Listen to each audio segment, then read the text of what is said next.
কথায় বলে কালী পুজো আর মেয়ের বিয়ে একই রকম, অনেকটা একদিনেই বিয়েও শেষ, আবার একদিনে কালী পুজো রাতারাতি শেষ এবং পরের দিনই মায়ের বিসর্জন।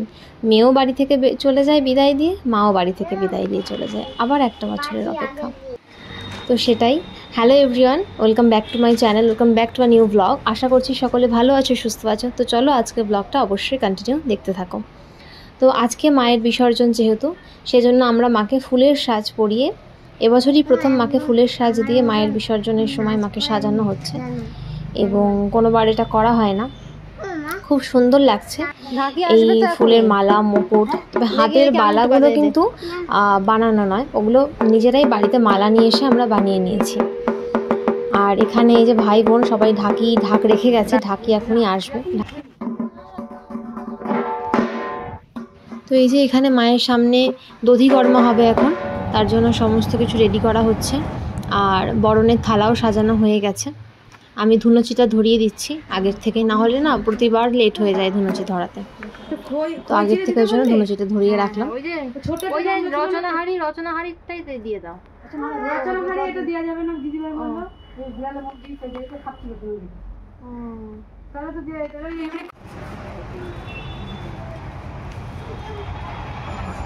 এই যে দধিকর্মার জন্য খই, চিড়ে, মুরগি, কলা, দই সব কিছু দিয়ে মাকে এখন ভোগ দেবে। তারপর মাকে এই যে বরণ করা হচ্ছে।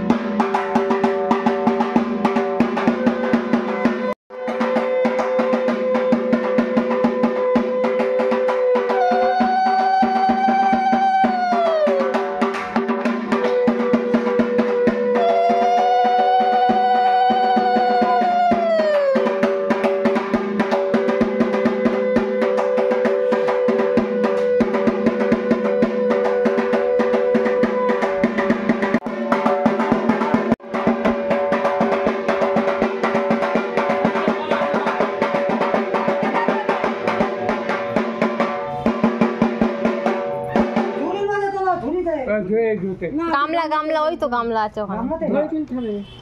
হ্যাঁ গামলা দিয়ে গোটা তাহলে ওটা গামলা দাও, এই গামলা হবে সব না, এক ধরে দেবো তাহলে ওটা হ্যাঁ ধরে নিয়ে নিবি সব। তো হয়ে গেল, মায়ের বরণ শেষ, মাকে ভোগ নিবেদন শেষ। এবার সবারই মনটা একটু খারাপ লাগে, কারণ এই পুজোটা এখন এতটা আমাদের কাছের হয়ে গেছে। বিগত 12-14 বছর, 12 বছর বলছি কেন, তার বেশি, 14 বছর, 13-14 বছর ধরে পুজোটা হচ্ছে। তো চলো, আমাদের বরণ করা হয়ে গেছে, সিঁদুর দেওয়া হয়ে গেছে মাকে। আমরা নিজেরাও সিঁদুর একটু খেলেছি, প্রতি বছরই যেটা করি। আর আমার বিয়ের পর এটা দ্বিতীয়বার বরণ করা মাকে, আগের বার প্রথমবার ছিল। তো মাকে এখন সবাই মিলে ধরে উপর থেকে নিচে নামিয়ে ভ্যানে করে এখন আমরা আমাদের কাছের যে নদীর ঘাট আছে সেখানে মাকে নিয়ে যাব। তো চলো তোমরা দেখতে থাকো।